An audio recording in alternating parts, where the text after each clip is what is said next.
Hey everybody, how's it going? Thought I'd do a kind of a, I don't know, uh, tool haul video and a bit of an update. An update on this light that I mentioned in one of my previous videos. I picked up at Princess Auto for 10 bucks on sale. So if you're in Canada and near a Princess Auto, pick up a few of these. These things are awesome. I did the brakes on my car, front and rear, new pads, rotors. I also had to crawl underneath and do some exhaust work. And this thing was superb. Like I couldn't have done any better. And you can, when you're working under the car, you can just lay it flat so it points up. Or you can use the handle to position it in such a way. And I had this going probably, I don't know, 6 hours or something on the brightest setting. And it's still good. It's extremely bright, very handy. When I was doing the brakes, I had this hanging in the wheel well like that. Really bright. I lost my Astro light. I'll have to find it. But this thing's been superb, and I've dropped it in the rubber corners. It's very good. Highly recommend. For 10 bucks, you can't go wrong with this. I'm going to go and get a couple more tomorrow. I would have today, but I didn't have time. So anyway, that's the update on that. The other thing I picked up at Canadian Tire. Air cleaner for the Jetta. I know, it's very exciting to you guys. What else did I get? Oh, I picked up one of these. It's a string winder for your guitar. It just goes into the chuck of a drill, or let's see, like a cordless screwdriver type dealie. It's just a 1/4-inch shaft. Stick that on when you're changing your strings. You can fit your tuner in there, or your machine head, whatever you want to call it. Perfect for when you're putting on new strings. You're not twisting your fingers off. Very handy. That was 10 bucks on Amazon. I've had it on my list for a long time, but it was an add-on thing, so I never got it till now. I've started actually ordering some stuff for Christmas. Another thing I picked up at Canadian Tire for 16 bucks are these little spotlights. I use my Ryobi one in my car, but I actually got these. First, I picked one up for my mother, for her car to keep in there, you know, because winter it gets really dark very early. So I haven't even opened these up yet. Things like that. I don't think these are charged at all. Oh, I guess they are.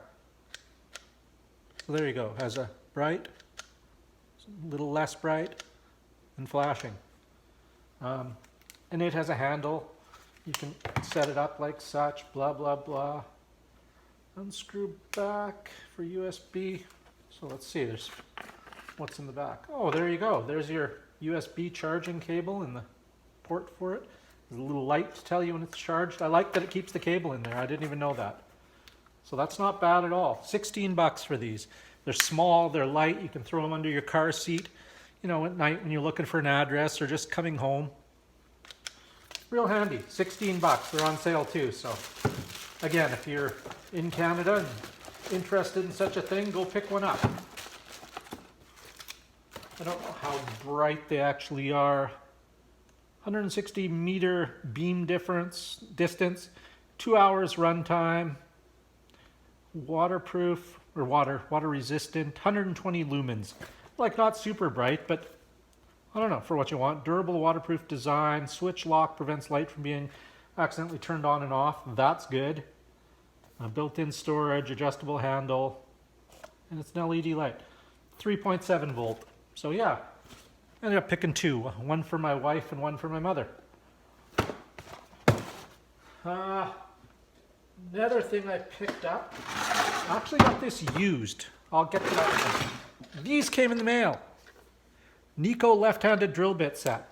Maybe you guys might have some, God, I don't have my knife on me. Have some other suggestions for me. I just felt, you know, the last set I had of these were Snap-on, and I don't know what I did with them. They were great. I didn't use them all that often, like maybe once a year or something like that. And so when I couldn't find them, I decided to order another set. And I read numerous reviews online, and the reviews for these, there were a few other brands, and they all looked exactly the same to me.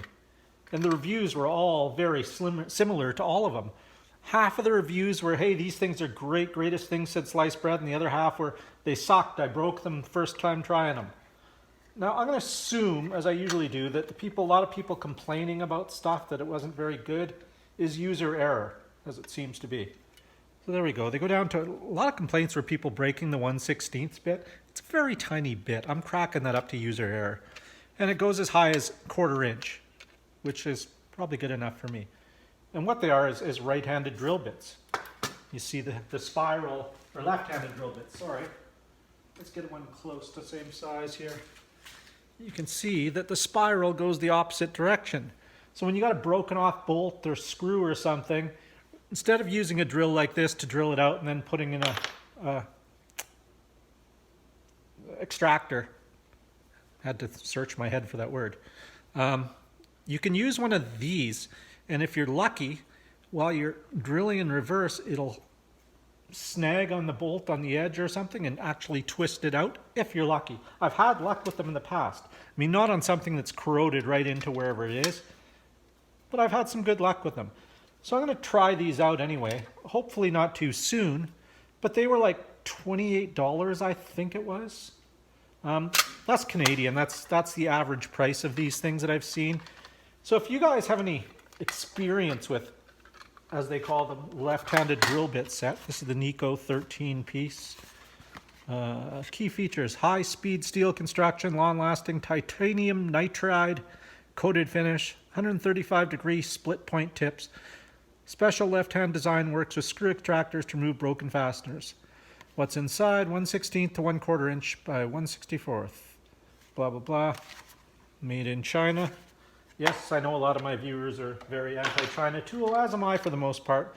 But for something that I use so not very often, I'm not going to spring over $100 for a snap-on set of left-handed drill bits. I'm willing to give these a try. If they don't work, then maybe I'll spring for some better ones. So, but anyway, if any of my viewers have any experience with left-handed drill bits and what's a good brand, aside from the obvious tool truck brands, let me know. Drop a line down below and tell me what your experience was. Now the other thing I picked up was this Radiator pressure tester kit. I bought this used on Facebook Marketplace for $50, which was a hell of a deal. I did notice though that this thing is put together wrong. The dude I got it from said, you know, he had some problems with it and ended up taking it apart or something. And I'm gonna say that he probably put it together wrong, because this is not right. I mean, it probably still works fine. But anyway, so it has these multiple fittings. These fit on, you know, different size radiator openings. And if those don't fit, it has this, which is a multi thing. Let's see, I'll put it like that. So if you got a cap, you can just spring those out and use it to latch on to the cap. And one of these, there's 3 of these different sizes, just screws in there, which also happens to be left-handed threaded for a reason. So when you got it on, you can just tighten this, push again, tightening it, pushes it against it. I'll show you what I mean. I'm going to stop this and set this up with the radiator to show you guys how it works. So just a second. All right, here we go. Here's the old rad off my Santa Fe. I won't be able to pressure test it for obvious reasons. There's no hose on it, blah, blah, blah. But see, you know, it comes with these different fittings that say, does that one fit? Well, it's pretty close, but no dice. So we won't try that one. What about this one? Does this one fit? Nope, that doesn't fit either. Okay, awesome. So this is a perfect example of when you'd use something like this. What you do, oops, let's take that out. So these are kind of universal things is what they are. There's 3 different sizes. So what you want to do is find the size that covers up the hole in the rad. Not that one. There we go, perfectly. So you take that, put it into there, screw it in. Remember, it's reverse threaded. Put it up snug, but leave enough room so we can open up the tabs on this. Then you just clamp that down over. Tighten this up. turn that till it sits flush against the opening, and then you can use this. Turn that clockwise as usual.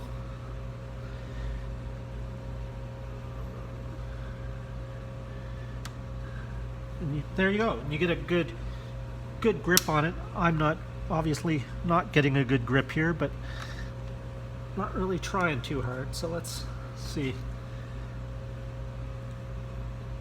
You want to squeeze that together. There we go. Oops, hold on. Okay, so that's that. And that'll allow you to pressure test it. So take that off of there, and I'll bring you guys back up here. All right. Just a second. Technical difficulties.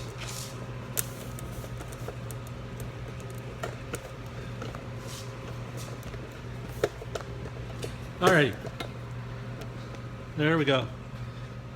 We're back, and yeah, the pump itself, basically just, it's a quick connect, like an airline or something. So you can fit that one on, fit these on. There you go. And once you have them on, you just pump it up to whatever your normal operating pressure is for your radiator. Try not to exceed it, so you know. There we go. So a couple of pumps brings that to 10. Well, there we are. We're at 15 psi, as you can see. And what you want to do is this will, if this starts to drop, that'll tell you you have a leak in your cooling system, head gasket, wherever. It'll help you find the leaks, and you can narrow it down to where it is. Then once you're done, you just hit the release. Drops it down. So yeah, it's real handy. It's a very useful tool for things, you know, if you're checking out a bad head gasket, a leaky hose, a water pump, you know, various things. There you go. See? Should hold pressure there in a normal cooling system. Most are around 15 to 30 psi. There you go. That's it. That's all. You can usually pick these up for around $100 or so, but like I said, I paid 50 for it used. That's it. That's all. So I'd give you a better demo or something, but I don't really have anything tested on. My car is hot. It just came in, so I ain't opening that rad cap right now. Yeah, and you can also buy other fittings. These quick connects are pretty much a standard size, standard fitting. They'll click into there, and that's it. So, but generally with these three things, you can do pretty much any radiator. The only caveat is radiators with the plastic overflow tank and no normal rad cap. You can buy ones that threaded that screw into the plastic caps. Sometimes you can make these work too, though. So yeah, that's about it. One thing I haven't figured out is this. Not exactly sure what that's used for. I watched a few videos on YouTube about this, and nobody explained it. So if any of you guys out there know exactly what this is for, let me know. I'm genuinely curious. You know, I'm sure I don't know. I'm not sure of anything. I have no idea. Let me know. It just says it's part number 14 in this, and I didn't get a manual with it, of course. So yeah, let me know. That's about it. Thanks for watching. Hope everything's going well with you guys, and appreciate you taking the time to stop by and watch my boring videos. But that's it. That's all. Take care and have a great week. Talk to you later.